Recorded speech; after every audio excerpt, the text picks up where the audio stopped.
Now, Velamati Venkata Nageshwara Rao says, I have retired recently and my monthly requirements are taken care of. I have invested in an SIP of rupees 50,000 per month in equity mutual funds and rupees 10 lakh each in balanced advantage and aggressive hybrid funds. I have rupees 10 to 20 lakh to invest. Please advise on where to invest this amount and whether to do it on a lump sum or SIP basis.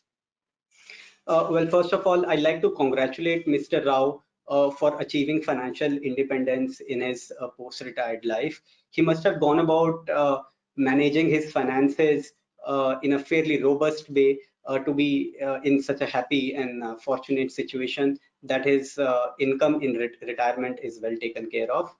Now coming to this 10 to 20 lakh additional money that he's looking to deploy, we really don't have much information on what he intends to do with this money or what is the kind of time horizon he's looking at. But assuming this is generally his long-term surplus money with no specific need on the horizon, I would say he can continue to invest it the way he's been investing the other money.